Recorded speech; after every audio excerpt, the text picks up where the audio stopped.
Hi, I'm Peter, and I'm going to show you how to turn a microbit into a game show buzzer. You ever dream about being on TV in a game show and you press that big button so you can answer the question? Well, that's exactly what we're going to make with this microbit today.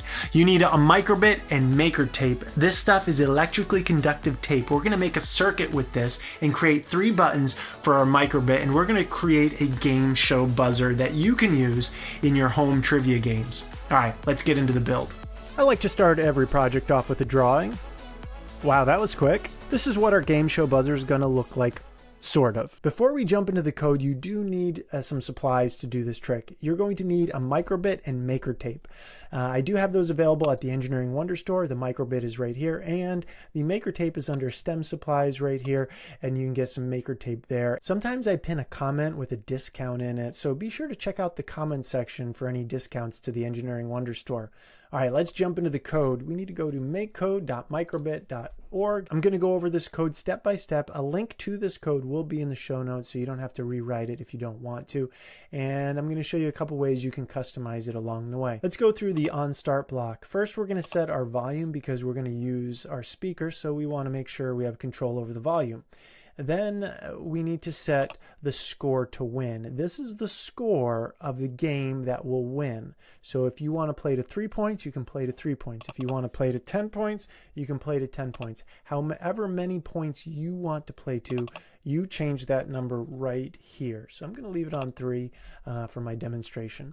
We're going to disable the audio pin, so it's not going to be able to use, you're not going to be able to use headphones through pin 0 and ground. So we're going to disable that so we can use pin 0 as a button. And we have our variables here, player 1 score, player 2 score, and player 3 score. We're going to just make sure those are set to 0. This is the pause in between each level of the light coming down. So if you want more time to answer your question, you can change this to a larger number like 2,000 or 2,500 or 3,000. But I found 1,500 is a good sweet spot. After it sets this variable, then it plays a few notes from the theme from the Jeopardy song. After it finishes the onStart block, it jumps into the forever block. And this is a forever loop, so it will continuously check all of these if statements. It'll check if pin 0 is pressed, pin 1, or pin 2.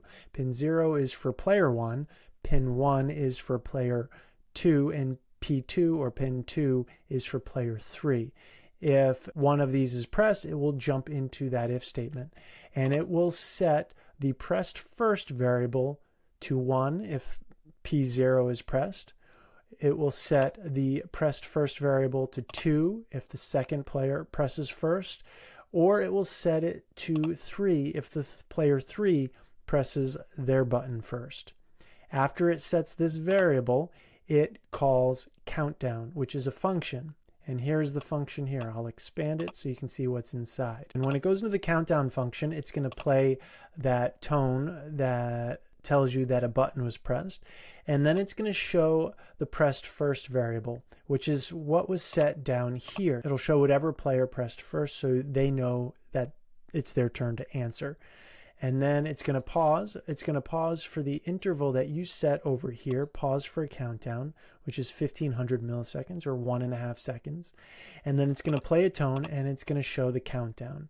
And again, it's going to pause and it's going to go down, down, down, down until the countdown is over. You're going to hear that last tone, the high A sharp. And if you haven't answered by then, you get a negative point. This program will keep track of the score of your trivia game. This is where the buttons and the logo come in, the touch-sensitive logo.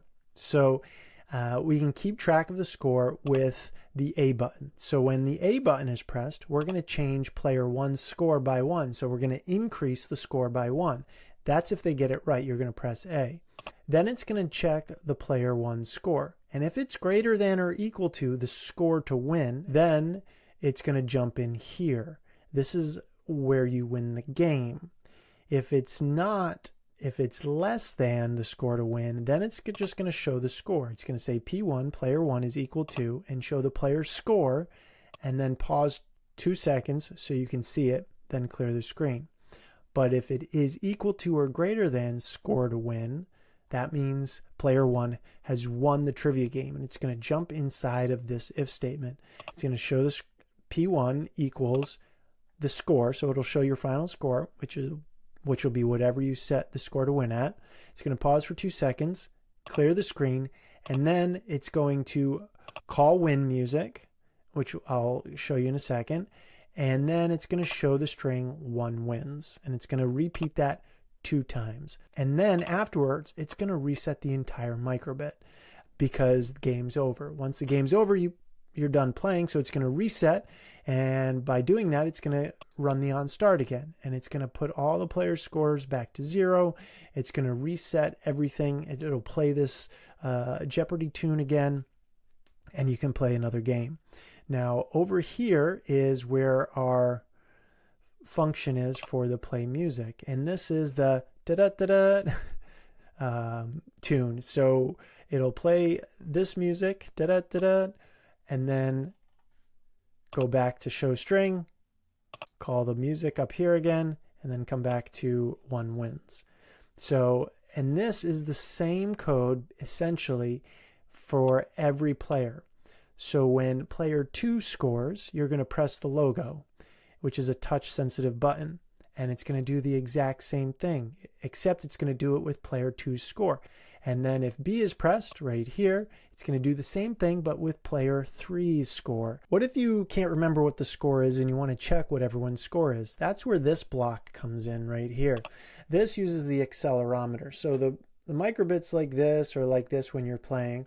And if you turn the screen down so the LEDs are down and then back up, it's going to sense that, and then it's going to run this block. It's going to show player 1's score here and pause, clear screen, show player 2's score here, pause, clear screen, and do the same for player 3. What happens if you get the wrong answer in your game? Well, in Jeopardy, they take away that amount of money from what you've already won.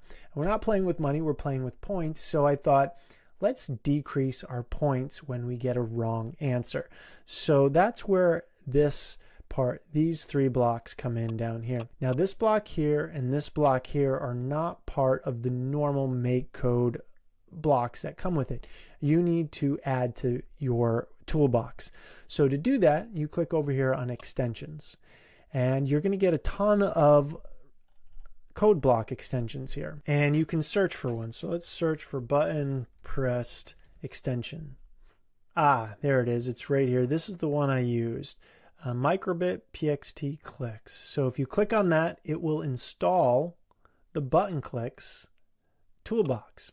And when you click on it, you can see all the options you have, and it gives you more functionality with your microbit. So now we have this on button A held. Instead of just pressing like that, you can press and hold, and then you get to run whatever's in this block. It's going to change player's score by -1. So it's going to subtract 1 from player 1's score. Then it'll show you what the score is, pause, clear the screen. We don't need the new extension for this one. Instead of just pressing the logo to increase the score of player 2, you hold and release, and it will decrease player 2's score by 1. And then over here, you do the same thing for B. You hold B, and it will decrease player 3's score by 1. And this is all the code that makes the game show buzzer work. Now, let's go build it. Let's get our supplies together. You need a microbit and a battery pack. You're going to need some of that maker tape I was telling you about. This stuff is so cool. Electrically conductive tape available at store.engineeringwonder.show. Link in the show notes below. You're going to need 2 pieces of paper. This is cardstock paper. I like using a thicker paper for this, although a thinner paper could work. You'll need a pair of scissors, a ruler, a pencil, and markers to decorate your game show buzzer with. First, cut off 2 strips of paper about 1.5 inches wide, and then cut those strips into 4-inch lengths. You're going to need 3 of these total. These small strips are going to turn into your buttons that you press when you want to answer a question in the trivia game. So you get to decorate them however you'd like. I'm going to just color them in using some blue, some green, and some red. Then you're going to fold one end of your paper about 3/4 of an inch in from the top like this, and then fold another section about 1.5 inches from that fold and fold it in the opposite way. This will create a little stand for your Microbit. Then you get to decorate it however you would like. I'm just going to do something simple. I'm going to call it Engineering Wonder Trivia. Then I'm going to color in blue, red, and green pathways. These are the pathways that the electrically conductive tape will take to our game show buttons. Next, fold those 3 short strips of paper that we cut out in half. These are going to act as our buttons for the game show. Then grab some double stick tape or some glue and put it on the back of your blue button and tape or glue your blue button to your paper like this. Then tape your red and green buttons down to the paper like this. Now it's time to turn these paper buttons into real electrical buttons. Grab your maker tape and trim off about half the width off the end of it and tape that onto the ground pin on the right side of your Microbit. Then tape the maker tape down to the right of the green line all the way to the buttons and stop about halfway through the button.